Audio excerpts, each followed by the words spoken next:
I quietly walked away after uncovering my wife's affair, following 3.5 years of marriage. A year later, my ex, who had cut me off completely, tried reaching out after hearing the news. By then I had already left everything behind and moved into the hills. I am not entirely sure why I am writing this, but perhaps it may help someone going through something similar. The events are now in the past, and I have moved on. In February 2018, I discovered my wife's infidelity. At the time, I was working a contract role as a director of technical sales, which required some travel, but also allowed remote work. My wife had a very high-paying career, and while our marriage had its challenges due to her long hours and my trips, I still believed we had a strong relationship. 5 years earlier, we had met at a cookout through mutual friends. From the start, we clicked. I honestly felt lucky to be with someone as attractive and articulate as her, while my more unpolished personality seemed to appeal to her. After several weeks of dating, we quickly grew inseparable. Whenever we spent time together, the connection was intense. After 1.5 years of dating, we got married and moved into a spacious apartment while saving for a house. Things began shifting after the 3rd year of marriage. Although I still loved her, she often picked fights over small issues. Whenever I brought up her late nights and constant work events, she became defensive, insisting it was all part of advancing her career. Her reasoning was that since I also traveled for work, I had no grounds to complain. In truth, my travel was limited to just a few days away every 5 weeks, and I even offered to reduce it further. Our discussions never went anywhere. They were endless circles with no resolution. Looking back, I realize I had no idea she was cheating. Aside from our fading intimacy and her extended work hours, there were no obvious signs. I assumed she was just exhausted from her demanding job. The repeated rejection, whenever I tried to initiate intimacy, hurt my confidence, but I tried not to dwell on it. Although she had a work phone, I never noticed secretive messages. She often spent hours in the spare room she used as her home office.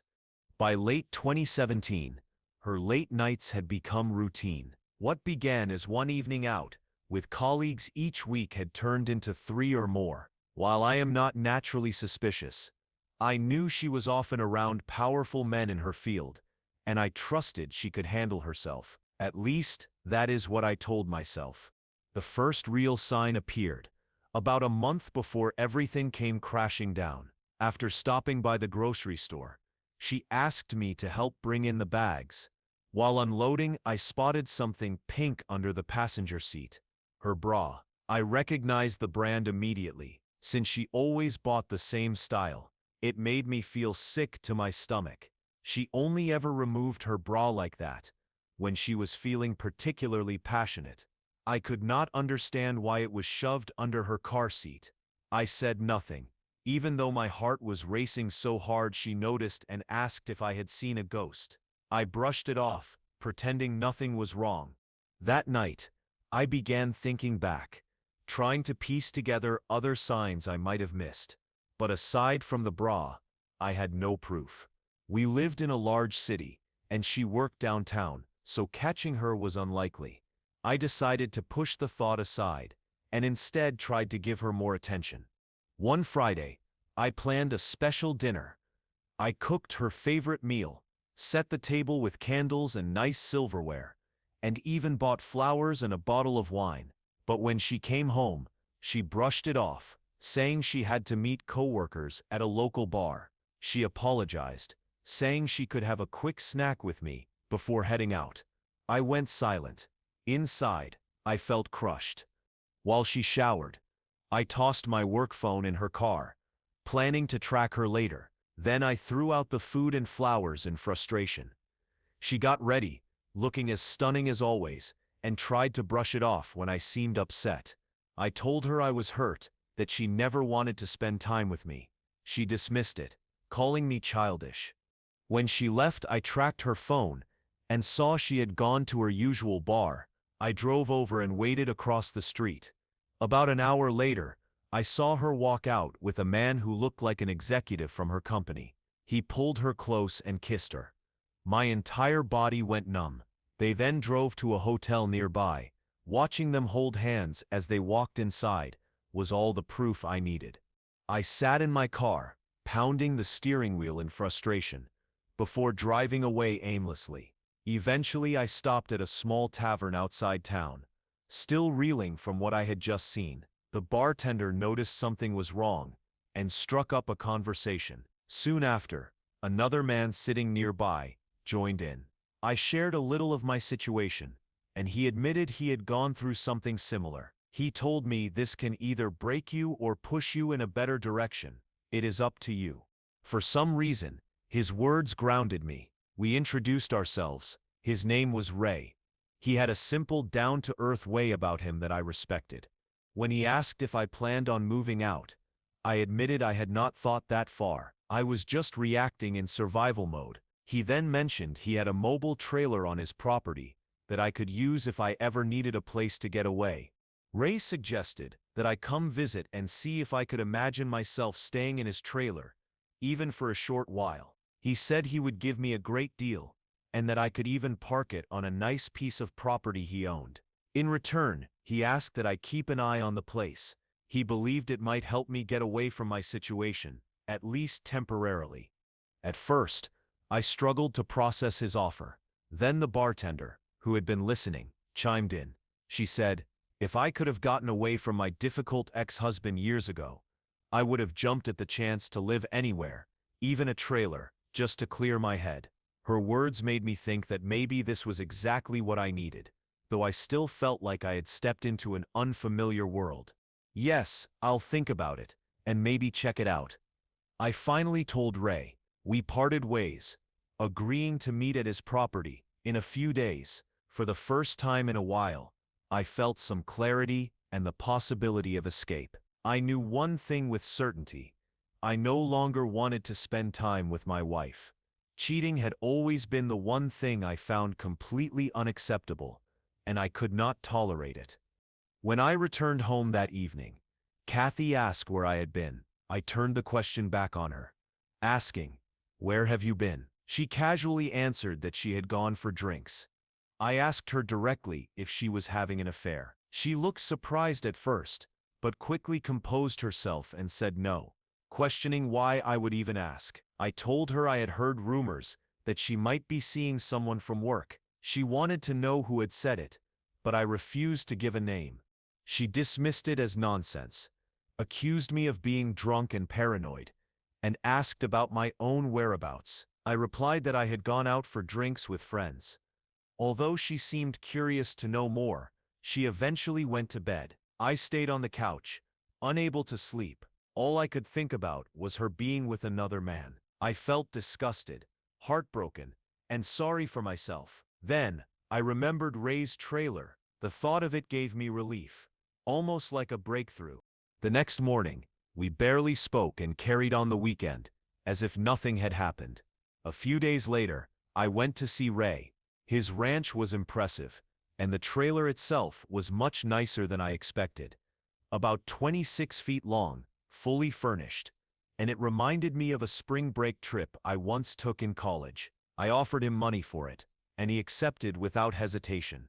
He showed me the property where the trailer could be set up. It was surrounded by trees, with hiking and biking trails nearby, and it sat at the base of the mountains. Ray had a small cabin on the hilltop with utilities already available for the trailer. He promised to move it and set it up for me. In the weeks that followed, I tried to get Kathy to admit the truth. Instead, she denied everything and tried to turn the blame back on me. The excuses were weak, and I regretted not taking photos the night I caught her. Without evidence, all I had was my word against hers. Eventually, I decided I no longer wanted to stay married. Rather than confronting her directly, I began planning quietly. While she was at work, I started moving my belongings out of our apartment and into the trailer. She seemed to sense a shift and even started acting a bit kinder, but for me, it was far too late. One evening, as she prepared to leave for another company outing, I told her I had plans as well. She asked where I was going, And I replied, "Meeting some friends, you wouldn't know them, and it's mostly work talk." That was the same excuse she had always used with me. She gave a half-hearted response and walked out, while I felt a quiet sense of satisfaction. I spent more time working on the trailer and visiting Ray's family and friends. They were supportive and welcoming, and it helped me recover. I also made the choice to cut back on drinking, not wanting to rely on unhealthy habits. Later, Kathy told me she had to travel for work with her executive team and a few department heads. I could not help myself and said, "Enjoy your time with your boyfriend." That set off a heated argument, but as Ray had once told me, it did not really matter. What mattered was that she had chosen someone else, and that alone had ended the marriage. When she left for that business trip, I saw the opportunity to move out completely. I gathered everything that belonged to me: clothes, laptops, equipment. But I did not touch anything that was shared. I left a short note instead. At first I had written out a long explanation, but I tore it up and replaced it with just a few words. "I hope it was worth it." Beside the note, I placed my wedding ring. Walking away felt like lifting a huge weight off my shoulders. The pain was still there, and healing would take time, but I finally had freedom. Kathy had disregarded our future plans, our home, family, and everything we had built together. There was nothing left to save. I did not hire a lawyer or make complicated plans. I just wanted peace and a fresh start. The mountain air was exactly what I needed. In my trailer, I resumed running and felt alive again. Meanwhile, Kathy continued texting me during her trip. We just landed, having dinner with the team, and so on. Later, her messages became more urgent. "Where are you? Why haven't you replied?" I ignored them all. When she returned, the calls and texts multiplied. Her mother also tried reaching out, but I refused to answer. Finally, Kathy admitted over text that she had been involved with someone at work. She tried to downplay it, calling it a mistake, and claimed she had intended to end it. But to me, it was no mistake. Affairs that last 6 to 8 months or longer are choices, not errors. Her pleas for me to return grew desperate, but I ignored them. Even after she stopped contacting me, I never revealed where I had moved. I did not want her anywhere near my new life. I didn't want the peace I had built for myself to be ruined by this woman. Soon she began sending harsh text messages, calling me a coward, saying I refused to talk to her, accusing me of having no respect for our relationship. She pleaded for me to come home so we could talk, and insisted she knew where I was. She begged to visit me, saying we should make things right. Although I don't remember every message word for word, they were all excuses, with very little genuine remorse. I ignored them, and eventually I changed my phone number. Update: June 2018. Kathy emailed me to say she had hired a lawyer and intended to file for divorce. My response was simple: "Okay, that sounds good." After that, I received a flood of emails asking me to meet her and make arrangements. She said she would stop contacting me if I agreed to an uncontested divorce. When I finally consented, the process was quick, and I felt free. A few months later, after leaving our apartment, I never had to see her again. Strangely, she seemed more concerned about the situation than I did. Neither of us really had closure, but over time, my thoughts of her faded. Occasionally, grief returned, like when a song reminded me of our past, but eventually even that stopped. Update 2. Now that the divorce is finalized, life has improved. I met a wonderful woman who lives just down the hill from me. We first spoke while I was out running on the trail, and helped her fix a flat tire. She's younger than me, but amazing and full of life. She calls me her mountain man, and loves the lifestyle I've chosen. I'm not rushing into commitment, but I also haven't given up on relationships. For now, I plan to stay in my trailer. I enjoy the outdoors and living simply. This lifestyle has helped me recover from both the grief and the betrayal. Everyone handles situations like this differently, but I was fortunate that it happened in the 3rd year of marriage, before we had children. I believe I made the right choice for myself. You don't need to spend your life with someone who cheats. If you go through something similar, focus on living your life and improving yourself. It will get better. I want everyone to have the best life possible. I've revised my story several times for clarity, but here's another update. I worried that my ex-wife might try to track me down. I had moved about 2 hours away from our old home, but last weekend, I ran into her at a coffee shop near my new place. I don't think it was a coincidence. Luckily, I slipped out before she noticed me. Third update. Not long after, I went into town for groceries and stopped at my usual coffee shop to use the Wi-Fi. As I left and headed to my truck, I heard someone call my name, Paul. When I turned, I saw Kathy across the street, waving. My heart sank. She rushed over, as though expecting a warm welcome. Instead, I instinctively raised my hands to keep distance. She looked hurt, but pressed on, saying she had been searching for me since learning I had moved here.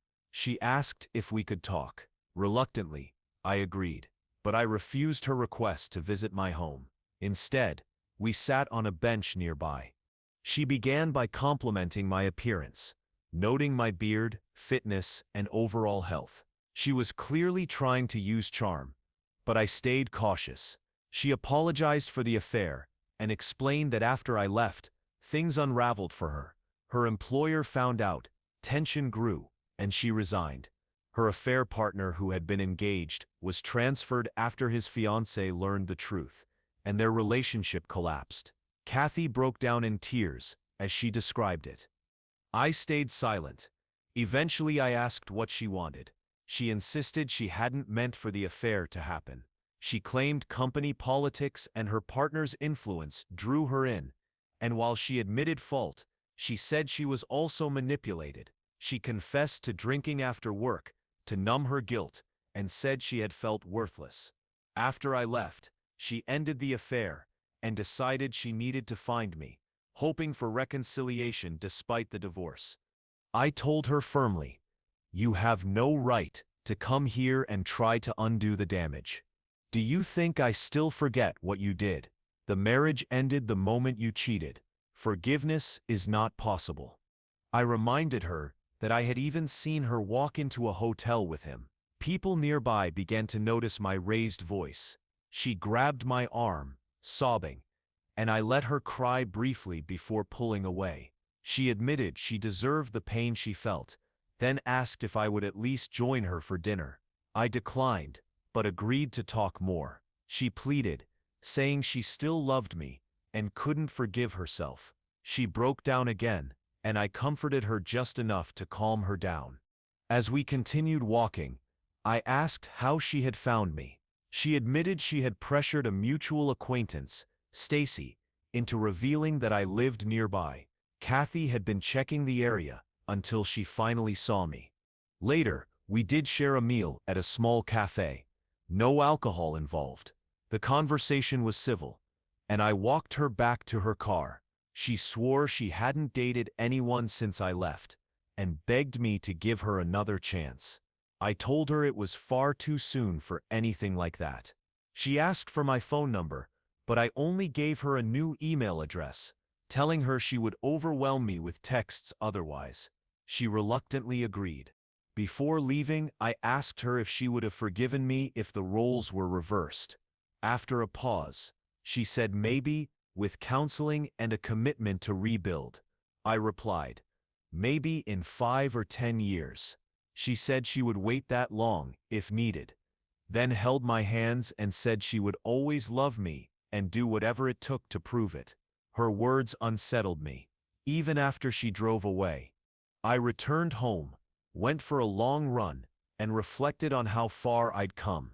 I still wasn't sure whether she would disrupt the peace I had created for myself. Final update.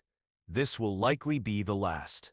When I first shared my story online, moderators kept removing it. In short, I avoided my ex-wife for more than a year before she finally found me. She wanted reconciliation, but I made it clear that I had no interest.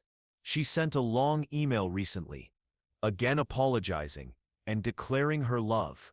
She even offered to visit me for the weekend. My response was clear. I told her I had no plans to get back together. I'm content with my life, living simply surrounded by nature and enjoying the freedom of solitude.